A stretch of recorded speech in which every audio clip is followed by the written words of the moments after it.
Assalamualaikum warahmatullahi wabarakatuh. Mahasiswa sekalian, eh, hukum pidana kesehatan, khususnya kelompok MKes, saya memberikan khusus pidana kesehatan. Kemarin ada tambahan menyangkut soal sektor pelayanan dari segi hukum perlindungan konsumen. Jadi adalah persoalan jasa dengan persoalan pidana ada relevansinya.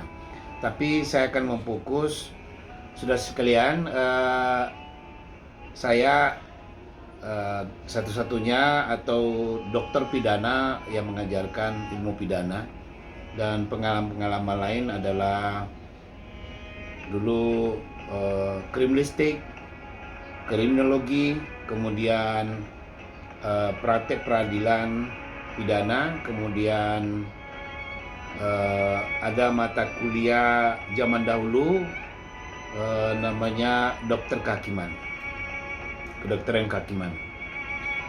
Mahasiswa sekalian, saya akan memulai Undang-Undang 336 tahun 2009 tentang Undang-Undang Kesehatan Pidana, Undang-Undang Kesehatan.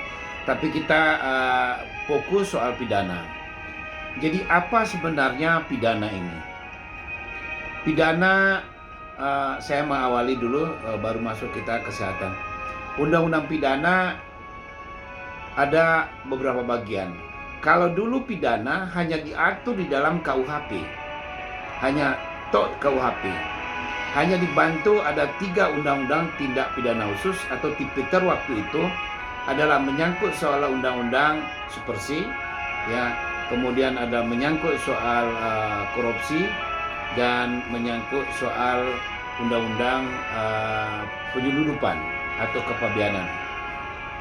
Tapi hari ini dalam perkembangan teknologi, perkembangan modus operandi kejahatan maupun langkahnya, ya, persoalan-persoalan yang dihadapi oleh manusia saat ini berkaitan dengan perbuatan dan perilaku manusia yang mengakibatkan kerugian orang lain, manusia yang lain, karena perbuatannya.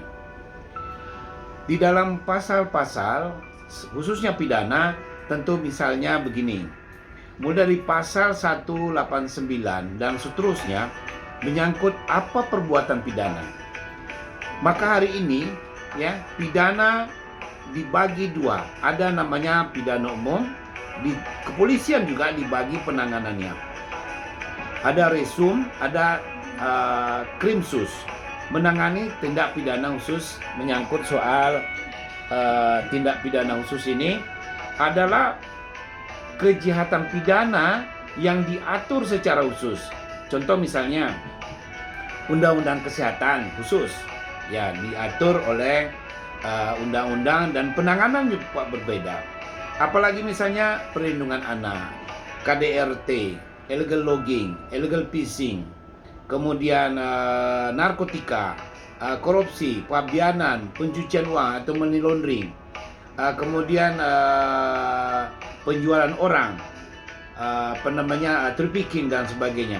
Dan banyak undang-undang yang hari ini banyak yang kita lihat, saksikan di berbagai media, misalnya cybercrime, telematika, atau kita ajarkan dalam bahasa kita adalah telematika. Cybercrime terbagi lagi, cyber banking, cyber proprietary, konten paten dan sebagainya. Tapi hari ini kita melihat undang-undang ini ada secara khusus, lex specialis. Kalau KUHP lex generalis, kita menganut dalam generalis. Generalis ada umum, tapi spesialis, ada lex spesialis adalah khusus.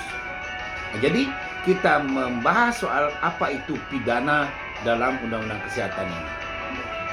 Jadi undang-undang umum, undang-undang khusus, penanganan mulai dari penyelidikan, pemeriksaan, kemudian eksekusi, melaksanakan hukuman juga berbeda. Contoh misalnya Undang-Undang Perlindungan Anak, bagaimana penanganannya berbeda.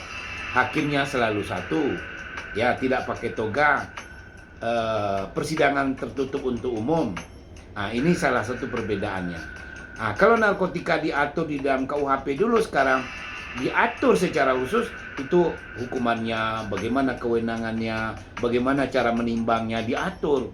Kewenangan yang menimbang adalah misalnya Balai POM. Kemudian kewenangannya lagi bagaimana penanganannya, bagaimana lamanya dalam proses penyidikan itu harus ditetapkan tersangka atau dilepaskan.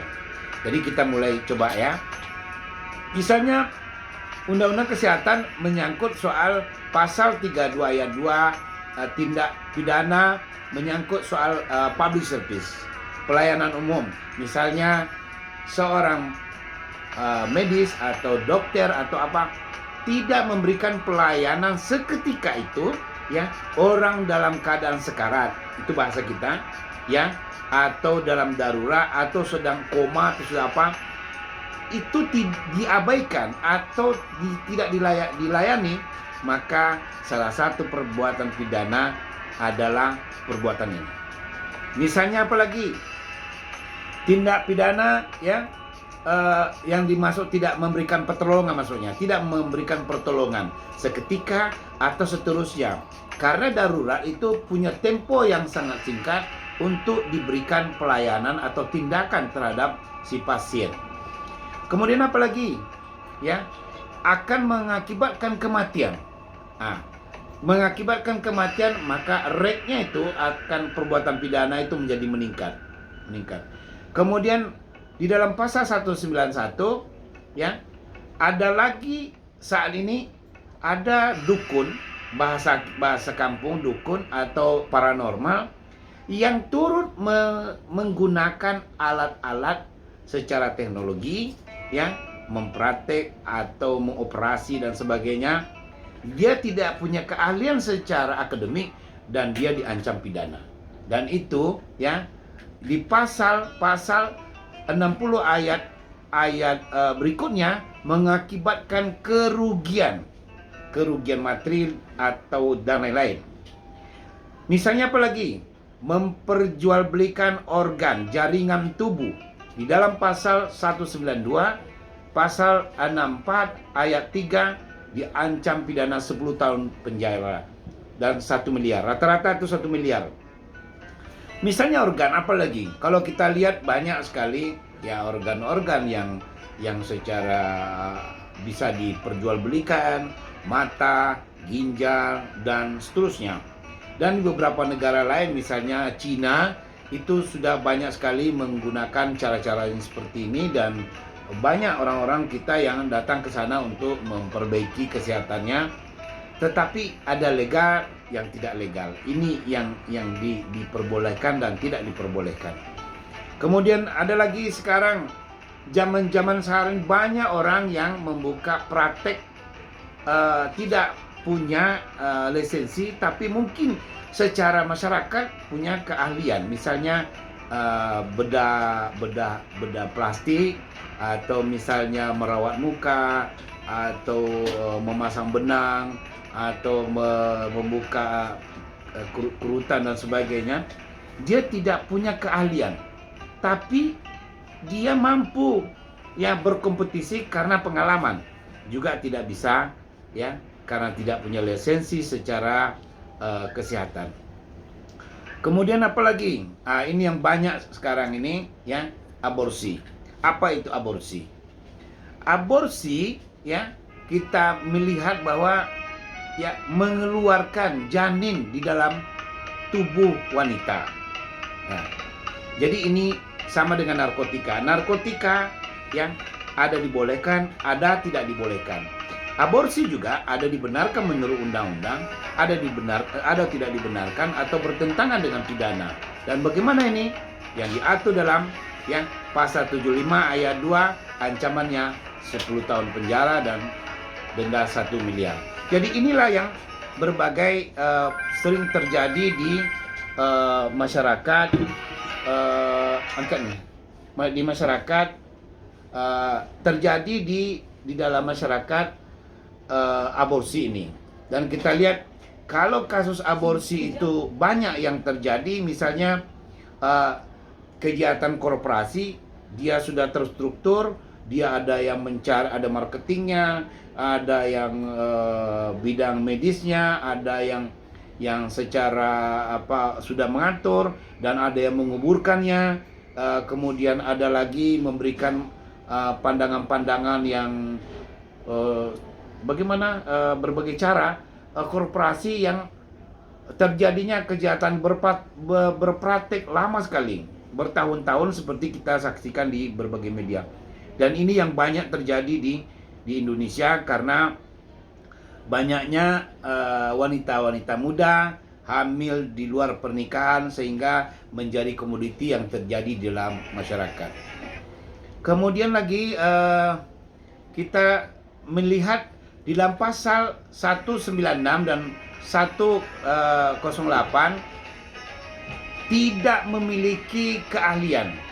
Nah, tidak memiliki keahlian untuk praktek farmasi, misalnya ada membuka apotek atau memproduksi dan sebagainya, diancam pidana pasal 200 dan pasal 28. Kemudian ancaman lain bisa saja ditutup izinnya, kemudian denda-denda dan sebagainya. Apalagi berikutnya, misalnya sengaja menghalang-halangi program pemerintah, misalnya program ASI, ya. Bagaimana ASI itu diharapkan supaya mampu memberikan pelayanan ini kepada bayinya seorang ibu. Tapi ada orang atau oknum atau sekelompok orang yang menghalang-halangi cara-cara yang seperti ini, itu juga diancam pidana. Kemudian semua yang ada ini kalau menyangkut soal pelayanan, perizinan dan sebagainya, intinya adalah dicabut permanen, kemudian dicabut usahanya, kemudian badan hukumnya juga bisa dicabut. Ini kriteria-kriteria menyangkut soal bagaimana dan apa perbuatan-perbuatan pidana di dalam Undang-Undang Kesehatan ini. Inilah yang perlu saya sampaikan, bahwa perbuatan pidana ini yang seputar Undang-Undang Kesehatan.